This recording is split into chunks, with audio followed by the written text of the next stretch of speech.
You ever have a day where you're totally free?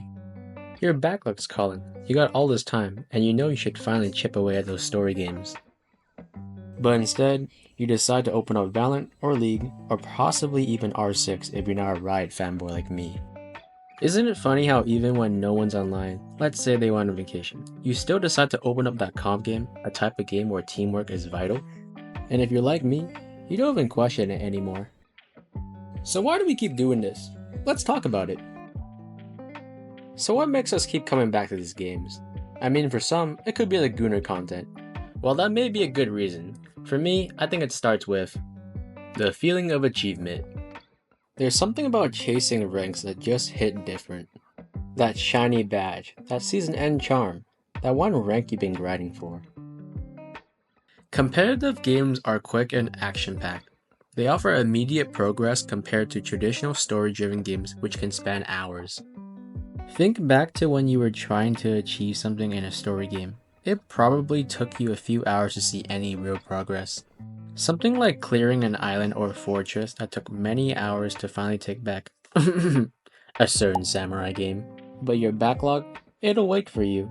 Their stories don't expire, but competitive ranks, they got seasons, and their seasons don't last forever. I remember grinding Valorant to hit Immortal right before the act reset. I was so close to getting the rank buddy, and I thought, if I just queue up now, I can get it before the act ends. My backlog could wait, that wasn't going anywhere. Comp games deliver that fast dopamine hit.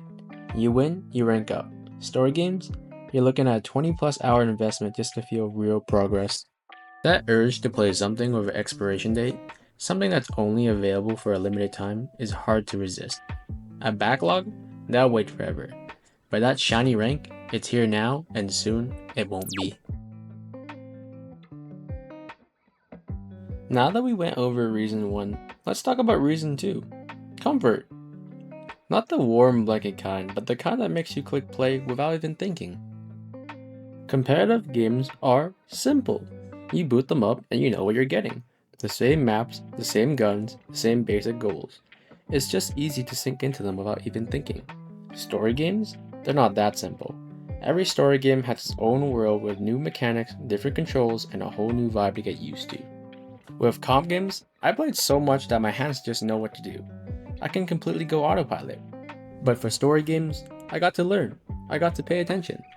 Like for example, in Ghost of Tsushima, you learn that you can't tackle any fight using the same stance. Sure, you can maybe brute force it, but it's better to use the stance meant for the opponent. Contrasting to one-shot FPS games, it doesn't matter what gun you use as long as you hit the head. Think about the last time you really had to think hard in the comp game. How many rounds do you just buy the same loadout, hold the same angles, and play the same way?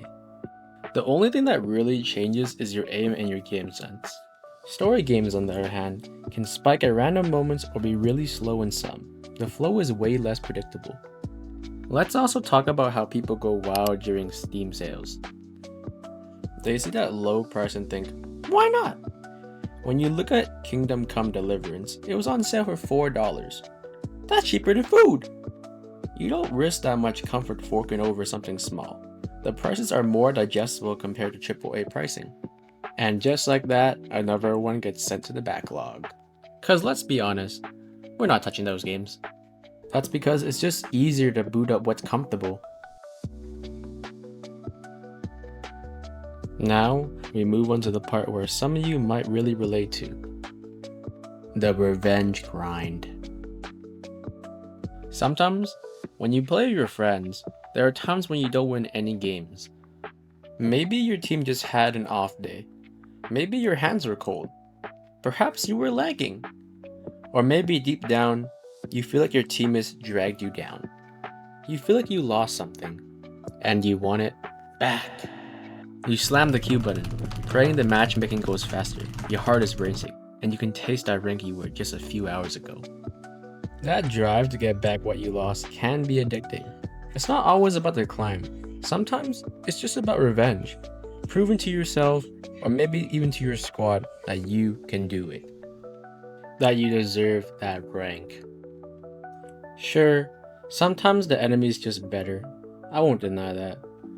But when you lose a game because of that one teammate who decided to Thanos snap his brain, You feel that loss.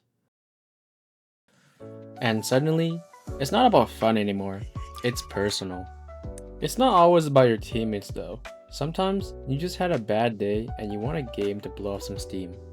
And yeah, maybe it sets you back even more, or you get really lucky and claw your way back, possibly even going higher. But in that moment, grinding competitive games feels like a redemption. It may not be a healthy reason, but it is one hell of a motivator. So what can we actually do about this? For me, setting limits changed everything. I set a rule. If I lose 2 or 3 games in a day, I stop, no exceptions. Sometimes even one loss is enough for the day. Once I hit it, that's my cue to pivot to my backlog. It gives me the satisfaction of still trying to climb, but also lets me enjoy the other games I bought. Sure, you might be down 3 whole ranks, but at least you cracked Yennefer and Triss. Another thing that helped? Learning to increase my comfort by sticking to the game genres I already enjoy. You don't have to buy that random game just because you see it's less than a coffee. Your brain loves patterns. It thrives when things are familiar. Say you're into FPS games. Try diving into an FPS story game. Games like the Metro series or the Far Cry series are great examples that often receive great discounts that won't break the wallet. Don't just buy a game like Octopath Traveler without researching just because it's on sale for 60% off. Yes, the game looks gorgeous, and the gameplay looks fun, but would it suit your playstyle? Some people treat Steam's deep discount section like a buy it all button. They see 90% off, that new historical low tag on SteamDB, and then go on a shopping spree. But it's way smarter to use those sales as a tool to pick up the games you'll actually play, for prices that make tears run down your leg. When your comfort zone is familiar, you're more likely to actually play what you buy. Sticking to what you know makes it way easier to dive into new games, instead of falling back on comp games out of habit. Alright, last one. And this one's more of a brain reset than a strategy. You need to ask yourself this question. Are we actually bad, or did we just queue up into a squad built in a lab? Asking that has made me think about competitive games differently. Let's say your team can play like diamonds on a good day, but most of the time, you guys probably play like plats if you're not on your A game. That's not a failure, that's just normal, and that's totally fine. It's better to accept that not every day is your peak. If every game was a free ride to the top, it wouldn't be competitive in the first place. Once I started seeing it that way, it became a lot easier to move on from losses, and actually enjoy the games I already own instead of jumping back into queues out of spite. These are some of the things that personally held me back from finishing my backlog. Maybe some of you have gone through this too. I'm curious, what's your reason to keep playing competitive games alone, even with a backlog waiting?